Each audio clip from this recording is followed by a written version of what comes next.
The analysis that I will do is from the story The Magic Shop from Albert Wells.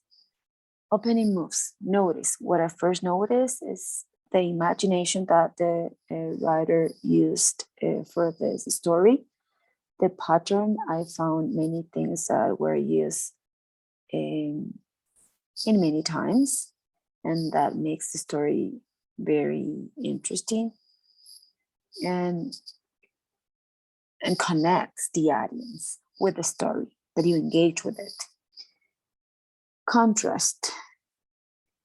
I also found that something or some differences that I found as how the words in some parts of the story were organized, and the feeling. For me, the mood and the atmosphere, the tone that it was used, they were there in order to amuse, to entertain, and to make sure that the reader feels comfortable and engaged or attached to the reading.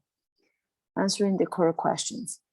What the story is about a magic shop that was visited by a father with his son, and in the shop, a shopman showed them a lot of magical things, toys, tricks, and how amused they were during this visit.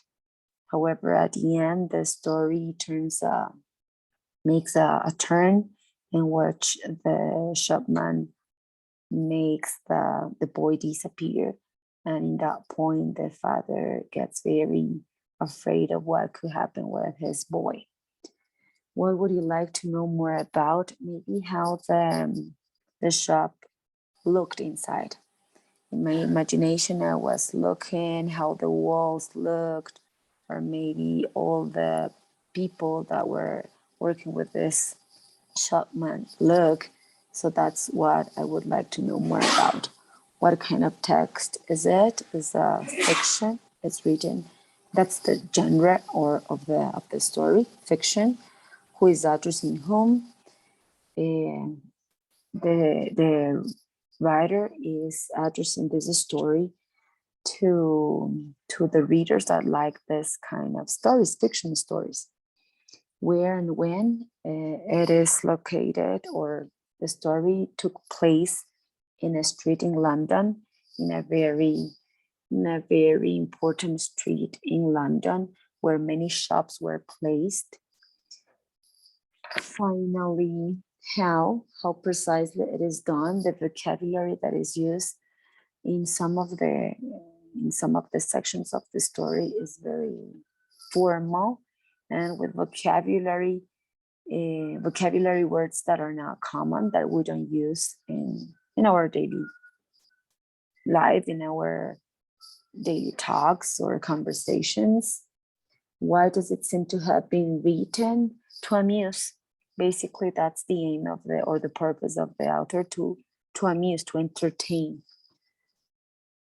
What if a part of the story is changed? I guess that the result, or the aim, the purpose of the author, of course, that will change. And according to my point of view, I think that he used the correct words, the correct vocabulary, the correct content